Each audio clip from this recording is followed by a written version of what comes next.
Olá pessoal, tudo bem? Conjuntura Safra do mês de julho já está no ar. Vamos colocar em dia as projeções para o cenário econômico no Brasil e também no mundo. O diretor de Estratégia Econômica e Relações com o Mercado do Banco Safra, Joaquim Levy, já está aqui ao meu lado mais uma vez. Levy, obrigado pela presença, seja mais uma vez muito bem-vindo.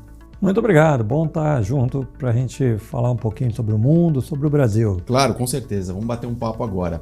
Eu queria começar com o cenário internacional, cenário econômico internacional. Como que você tem observado, o que você tem achado de mais importante nesse momento, Levy? Olha, de certo modo o que a gente está vendo é assim, o desenvolvimento daquele cenário que a gente já vem conversando há alguns meses, né?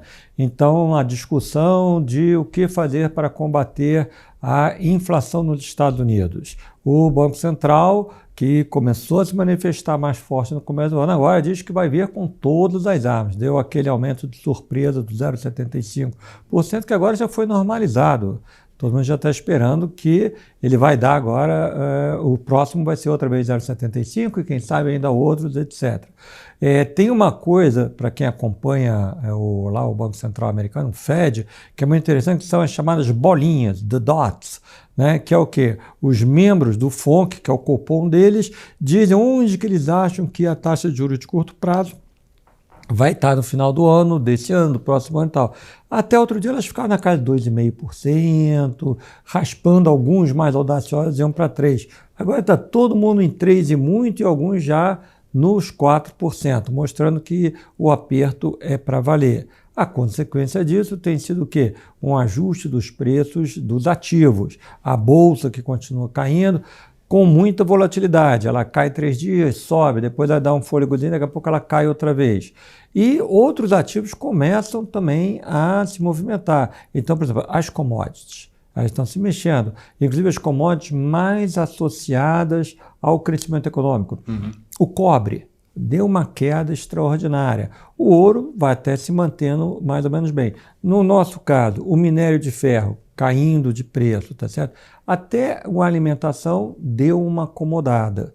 E o petróleo, evidentemente, também naquele mesmo esquema que eu te falei, um dia sim, um dia não, ele tem se acomodado, até porque a gente tem visto indicações de que a Rússia está vendendo mais petróleo para a China, para a Índia, ou seja, a oferta global de petróleo até cresceu um pouquinho.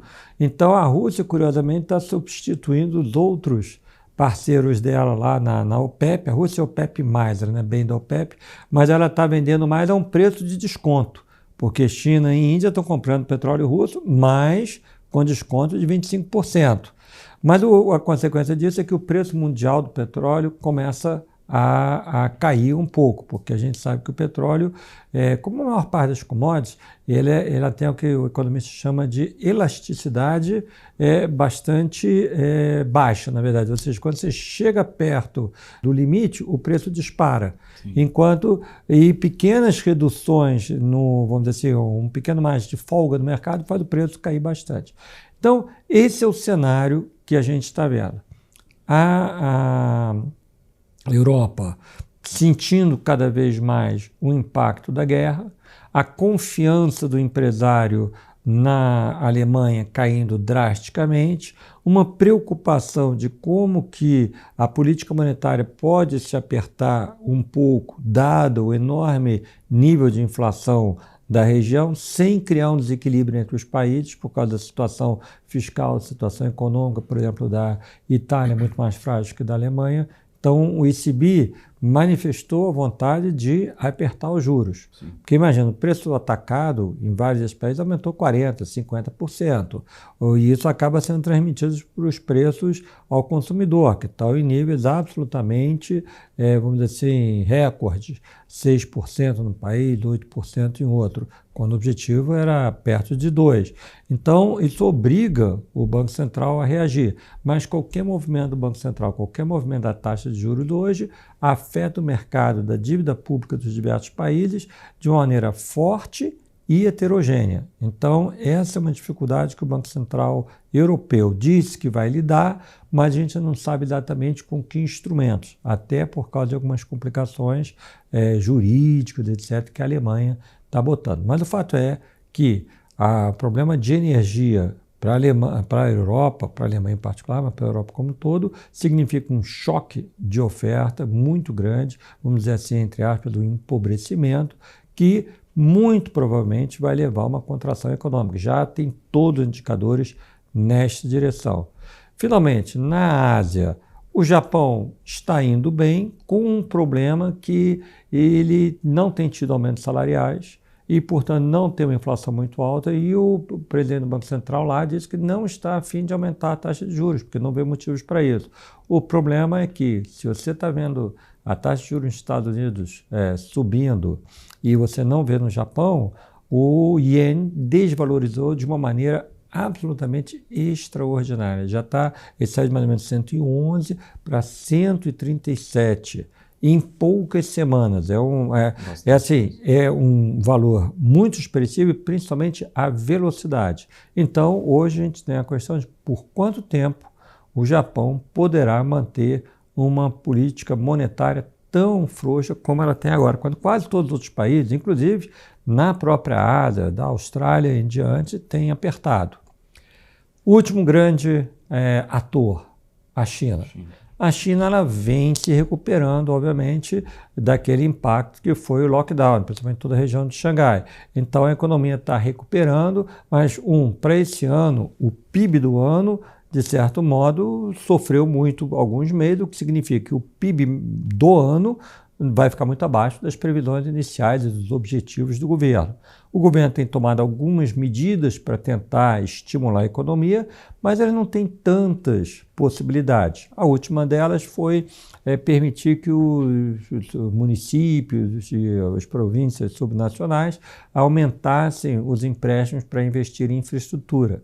Mas não há tanta demanda para isso. E, na verdade, eles estão adiantando agora porque eles já tinham adiantado do ano passado, então não é tanto dinheiro novo no sistema. O que significa, como a gente discutiu da outra vez, que é provável que o crescimento da China esse ano fique abaixo de 4, mais para 3 do que para 4. O ano que vem ele talvez seja um pouco mais alto, que vai recuperar, uma base desse ano vai ser mais baixa, talvez chegue mais perto de 5.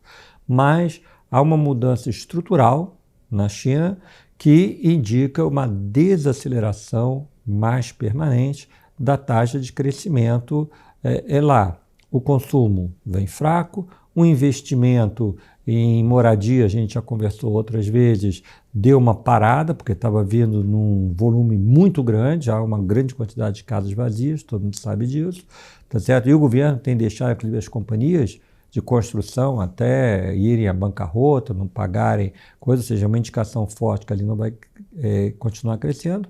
Do lado das exportações também, com o resto da economia mundial desacelerando, provavelmente também não vai ser uma fonte de grande crescimento, o que significa que você vai ter uma desaceleração mais persistente da atividade econômica na China. Tudo isso tem levado a quê? A uma enorme apreciação do dólar.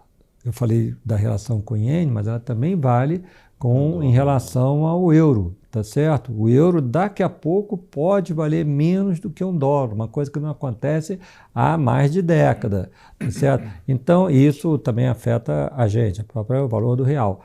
Mas então, esse processo que a gente discutiu, né, nos outros meses, ele está avançando.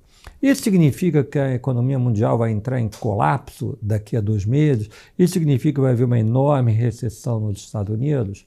Não é o nosso cenário principal. O nosso cenário principal não era aquele cenário quase romântico da aterrissagem suave. Não, ele vai bater um pouquinho na pista, tá certo? Deve fazer um barulhinho de pneus ali, talvez até dar aquela escorregada, mas a gente acha que não é catastrófico. Por quê?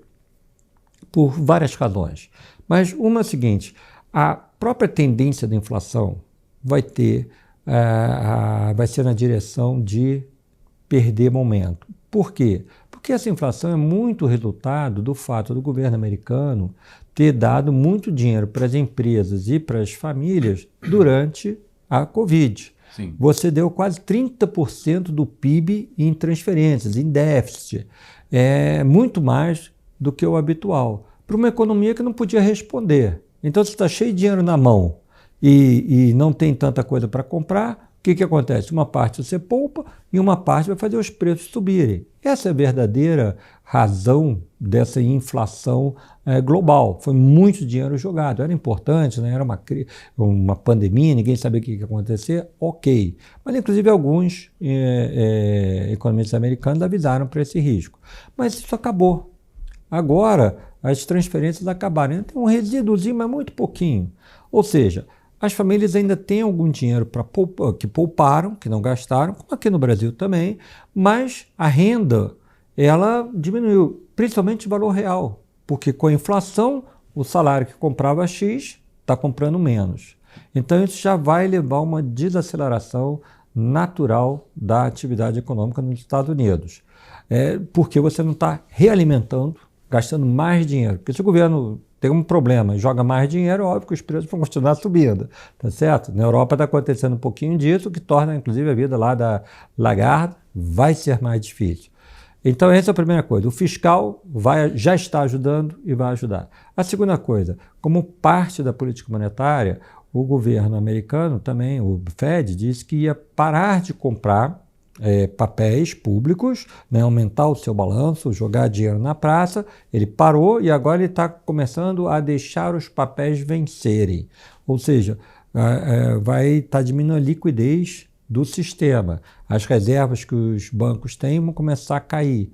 Esse aperto quantitativo até, né, é o que eles chamam, significa que daqui a alguns meses as condições gerais da economia vão estar bem diferentes. Hoje a gente não sente isso, mas daqui a alguns meses a gente vai começar a sentir, porque o Banco Central está enxugando a praça. E o terceiro fator, que eu mencionei um pouquinho antes, é o seguinte: os preços dos ativos estão ajustando. Então as pessoas começam a dizer, opa, eu estava achando que tinha ficado tão rico porque a Bolsa de Valores tinha aumentado durante a Covid, a Bolsa de Valores devolveu. Ela já devolveu literalmente trilhões de dólares que desapareceram com a queda do S&P. E aí tem a queda do Bitcoin, tem a queda do valor das casas. Tudo isso significa que as famílias, os aposentados vão olhar, opa, minha renda futura diminuiu, minha quantidade, minha riqueza diminuiu. Os economistas chamam isso exatamente do efeito riqueza. Eu estou me sentindo mais pobre, reduzo o meu consumo. Então esses três fatores vão ajudar o Banco Central a alcançar o que ele está fazendo, e inclusive também a reequilibrar o mercado de trabalho, onde hoje tem muito mais vagas abertas do que capacidade da força de trabalho atender. E isso tem o risco de quê? De criar uma espiral de salário, inflação, né? A pessoa, se o mercado está muito apertado, o trabalhador diz assim, eu vou sair desse meu emprego, vou para o outro ganhando mais, porque esse aqui não está me dando aumento e eu preciso ganhar mais por causa da inflação. Então, parte do que o Banco Central está fazendo, não é que ele queira aumentar o desemprego, mas provavelmente o desemprego vai aos pouquinhos começar a aumentar. A gente deve começar a ver os pedidos de auxílio-desemprego que estão no nível mínimo histórico voltarem a subir para 300 mil por mês, alguma coisa assim. E este processo, então, já está acontecendo, não deve ser catastrófico, mas vai ser doloroso para muitas pessoas. Mas ele tem uma última característica, ele deve ser rápido. A gente está vivendo um processo de ajuste de demanda, de ajuste de política monetária, que é diferente do que a gente teve lá, por exemplo, quando teve a crise de 2008. Por quê? Ali era um problema de superendividamento. Agora é quase o contrário, é de super dinheiro no bolso. Isso significa o seguinte, o dinheiro tendo sido queimado, você apertando as coisas, tirando a liquidez do sistema, as pessoas vão se reposicionar, vão reavaliar seus planos, mas elas não têm aquela dívida enforcando elas. Ou seja, na hora que você toma pé na nova realidade, você tem como voltar a crescer muito mais rápido. Então você deve ter uma queda ao longo de 2023, mas possivelmente já para o final de 2023, tá certo? E em 2024 você começa a recuperação. E isso vai ser paralelo com uma queda mais ou menos, vamos dizer assim, linear da inflação. Então a gente espera para o ano que vem, a inflação nos Estados Unidos convergindo para uns 4%, e só voltando lá para a meta deles de 2, 2,5%, realmente final de 24, começo de 25. Mas, quando a gente considera historicamente, se isso tudo acontecer desse jeito relativamente tranquilo que eu estou te falando, vai ter sido um ajuste bastante rápido, 1 ano e meio, para você conseguir fazer esse ajuste. Quer dizer, começa agora, ao longo de 2023 você tem um pedaço mais difícil e no final de 23, 24 você já está saindo ao mesmo tempo que os preços estão indo na direção que você quer. Na teoria é um pouquinho isso. Na vida real vamos ver os outros choques que a gente vai ter. Ninguém estava programando a guerra que a gente está vivendo agora.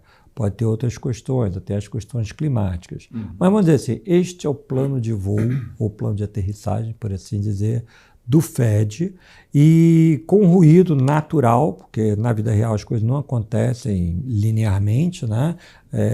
Você deve estar vendo as coisas andarem nessa direção. Uma semana vai estar todo mundo muito otimista, tá certo? Os preços subindo e outros achando que a taxa de juros devia subir mais rápido. Na outra semana vai ter umas tantas indicações de que, nossa, está acontecendo muito rápido, vai ser um crash. Nós não acreditamos que vai estar nem num lado, nem no outro. Mas, sem dúvida nenhuma, as indicações vão todas na mesma direção.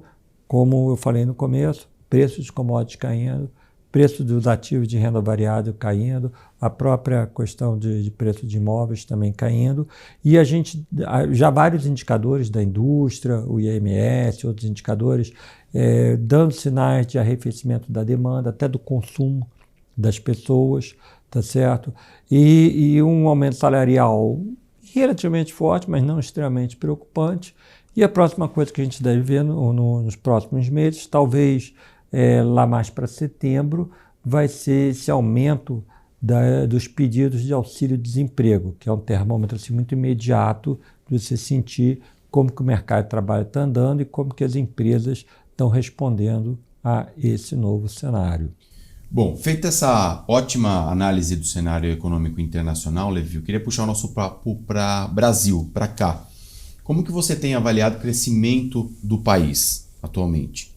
Olha, nós tivemos uma surpresa positiva no primeiro trimestre, ela tem que ser confirmada, né? A gente só vai saber isso definitivamente lá por setembro, porque às vezes, principalmente quando dá um salto assim, o IBGE reavalia números, então subiu 1,4%.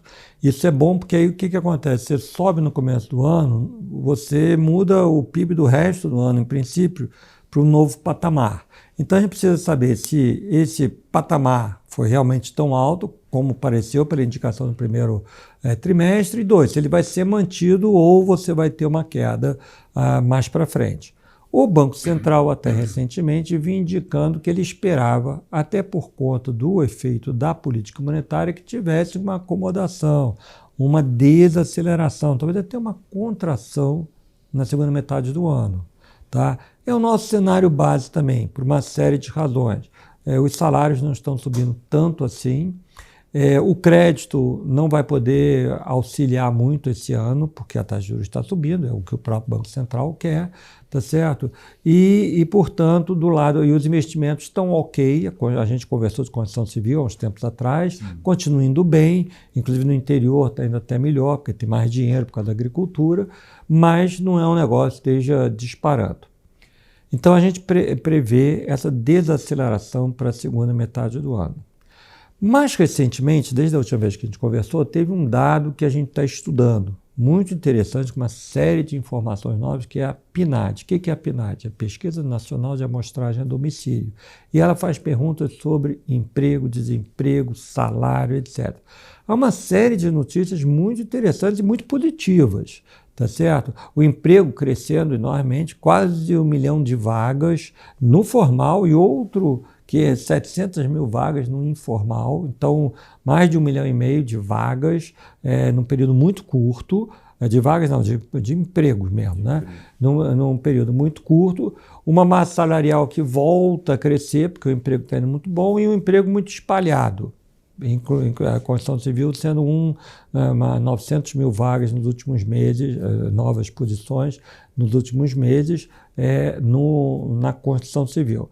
Então, esse dado do mercado de trabalho a gente está analisando para ver toda a extensão do que ele significa. A gente já tinha algumas indicações lá do CAGED, que era aquele registro, cadastro do emprego e desemprego no setor formal, o pessoal chamava antigamente carteira assinada, né? Também vem muito forte, 270 mil por mês e tal. Ou seja, esta é uma pintura muito positiva no mercado. O salário médio real continua muito abaixo do que estava antes da pandemia. Por quê? Porque a inflação está comendo esse salário. Mas ainda assim a massa salarial, como muita gente voltou ao trabalho, mesmo ganhando menos, ela está positiva, tá certo? Enfim, então esse é um sinal bom para a economia. Como eu tenho dito algumas vezes, nós ainda enfrentamos um cenário internacional muito favorável. Primeira noticiazinha, talvez um pouco menos boa, foi aí a queda recente do preço da soja. O minério está se acomodando, mas é previsível, ainda está se acomodando em níveis bastante confortáveis. O petróleo, o Brasil é um exportador líquido de petróleo, a gente falava da última vez, também se acomodou, mas em um nível muito confortável. Enquanto não chegar a $50, a Petrobras está indo muito bem, tá certo? Então, assim, o cenário externo favorável, algumas indicações boas no setor de trabalho, que a gente tem que entender e explorar mais. Estamos olhando os microdados, mas os microdados eles pararam em março. Então a gente tem números agregados até junho, que são bastante positivos, surpreendentemente positivos, mas os desagregados que a gente está explorando acabam em março. Então a gente está fazendo uma série de estudos para entender exatamente o que isso quer dizer. E mais recentemente, ainda não está totalmente completo, o governo tomou algumas iniciativas de gasto distribuindo dinheiro, redução de impostos, numa proporção que foge às regras habituais, tá certo? Então, talvez a gente tenha que rever a inflação, com uma expectativa de que esse corte de impostos aí que foi feito em cima dos estados vai impactar a inflação para baixo. Então, nós reduzimos a nossa inflação para esse ano, estava em quase 9 para 7,5, tá certo? Vai ter um rebote ano que vem, a inflação vai ser um pouco mais alta no ano que vem, como o próprio Banco Central registrou na última ata, e o crescimento talvez seja um pouco mais alto do que a gente estava prevendo. Porque, na verdade, se você juntar o corte de impostos com o dinheiro que o governo está querendo distribuir agora, ele dá mais de 1% do PIB, que é assim, imediato, tá certo? Ou seja, ainda que algumas coisas só aconteçam no segundo semestre do ano, isso pode dar um fôlego diferente, porque é gasto público, é que nem lá os Estados Unidos gastou dinheiro, lá a França gasta dinheiro, é gasto público na veia, né? Não exatamente o negócio neoliberal, mas tem efeito, principalmente de curto prazo. Então, na medida em que aí tem essa PEC que está sendo discutida, vai jogar 50 bilhões de reais na praça em poucos meses, 50 bilhões em meio ano significa 1% do PIB. Então, isso poderia ter um impacto se você fizer a média ao longo do ano, talvez mais 0,5%, ainda considerando o efeito multiplicador, né? Porque você ganha dinheiro, compra uma cerveja, e o cara que vendeu a cerveja gasta e vai ao futebol, e esse efeito multiplicador, para cada R$1 que o governo dá, né? Você pode ter até um pouquinho mais do que 0,5%, 0,7% e tal. Então vamos ver como é que isso vai acontecer, quando que o programa vai realmente entrar em curso, mas a gente sabe que tem uma urgência do governo acontecer pela emergência que lá o Congresso e o governo detectaram, e isso pode então acelerar. Agora, a contrapartida é que aquilo que eu falei, a gente baixou a inflação por causa do corte dos impostos. Agora, com esse dinheiro aí que o governo está jogando na praça, provavelmente a inflação vai aumentar, tá certo? Inclusive porque, mais uma vez, é muito dinheiro num período de tempo relativamente curto. Então, vamos ver como é que o preço do alimento, o preço de bens de consumo vai responder essa injeção de dinheiro. E o que isso significa também para a própria política monetária e o que vai carregar para o ano que vem. Mas, enfim, como eu falei da última vez que a gente esteve junto, o cenário externo aumentou as receitas do Brasil, aumentou as receitas do governo. O governo federal fica com 40% de tudo que aumenta o preço de petróleo, tá certo? Outros impostos estão aumentando, a receita de impostos aumentou muito. Então o governo está usando essa receita de impostos para gastar. É assim, recolhe mais dinheiro e gasta mais dinheiro. Então isso vai ajudar o PIB a crescer, pode ter um impactozinho inflacionário e, de fato, desde a última ata, o mercado põe que a taxa de juros em 2023 vai ficar alta por um tempo mais longo do que se estimava antes. Mas essa é a maneira de você ter o equilíbrio do sistema. Portanto, a gente imagina que, apesar desse cenário de maior contração lá fora, a gente, por ação aí dessa ação fiscal do governo, a gente deve ter um pouco mais de sustentação na demanda interna do Brasil esse ano, uma taxa de crescimento um pouco maior do que teria se o governo não estivesse gastando e provavelmente uma inflação também um pouquinho maior, apesar do significativa redução por conta da redução dos impostos na energia elétrica, na telecomunicação, etc. E o ano que vem vamos ver as consequências, que são mudanças bastante importantes, né, que estão sendo feitas, mas nos dá uma previsão desse ano de um crescimento mais estável. Ou seja, para concluir então, Levi, você falou do ciclo de aperto monetário, ele deve ser um pouquinho mais estendido do que a gente previa há meses lá atrás? E principalmente, porque o que a gente estava prevendo? Era assim, o governo subia o Banco Central subia até uns 13 e poucos %, que é a sinalização, por enquanto, do Banco Central é essa.